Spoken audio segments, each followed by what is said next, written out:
تازه خبر جنرال مبین د افغانستان د اسلامي امارت د استخباراتو ځانګړو ځواکونو نیولی او زندان کې اچولی دی. ځینې راپورونه وایي چې جنرال مبین ایران ته سپارل سوی دی. دا چې جنرال مبین ولې د اسلامي امارت ځواکونو زندان کې اچولی او طالبان ولې مبین ایران ته سپاري، بشپړ حال را سره همدغه روانه ویډیو کې کتلی سي. سلامونه قدرمنو لیدونکو، مشال پریس یوټیوب چینل ته مو هرکلی کوم.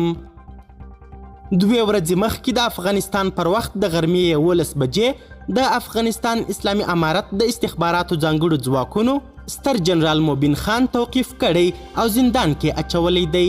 ځینې سرچینې د نوم نښودلو په صورت کې وایي د ایران لخوا د افغانستان اسلامي امارت ته رسمي عریضه سوې ده ترڅو جنرال مبین د ایران ولسمشر ابراهیم رئیسي ته د سپکاوي او د ژړې بوشکې د ویډیو په هکله توقیف کړي او ګرویژنې ترې وکړي. څو ورځې مخکې په یو ویډیو کې جنرال مبین د ژړې بوشکې په ډکولو سره د ایران ولسمشر ابراهیم رئیسي ته سپکاوی کړی و او ویلې وه چې دې ژړه بوشکه کې ایران ته اوبه ورکوم ترڅو ایران پر موږ برید ونه کړي.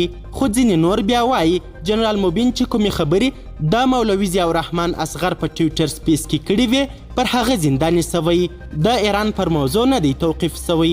جنرال مبین خان څو ورځې مخکې په یو ټویټر سپیس کې د طالبانو له کړنو ډیر سر ټکوي او ویلې وه چې د اسلامي امارت سره د دندې په ترسره کولو پښیمانه یم. جنرال مبین څه موده مخکې د کابل د امنیه قومندانۍ ویاند وټاکل سو خو وروسته له خپلې وظیفې وشړل سو. جنرال مبین خان د مولوي محمد یعقوب مجاهد او شیر محمد عباس ستانکزي سره ډېرې نږدې اړیکې لري.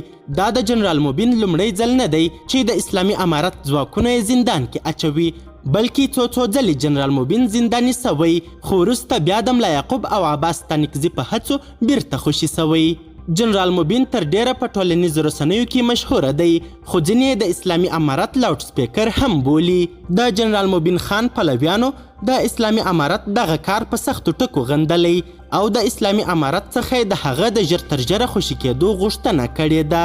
قدرمنو لیدونکو، تاسې د استخباراتو دا کار څنګه ارزوئ؟ جنرال مبین خان په کوم دلیل زنداني سوی؟ خپل نظریات را سره همدغه روانه ویډیو کې شریک کړئ او د لا زیاتو او نورو لحظه پر لحظه خبري مطالب لپاره زموږ همدغه مشال پریس یوټیوب چینل سبسکرایب کړئ. تر بیا او بلې ویډیو ښه وخت ښې چارې، د الله په امان.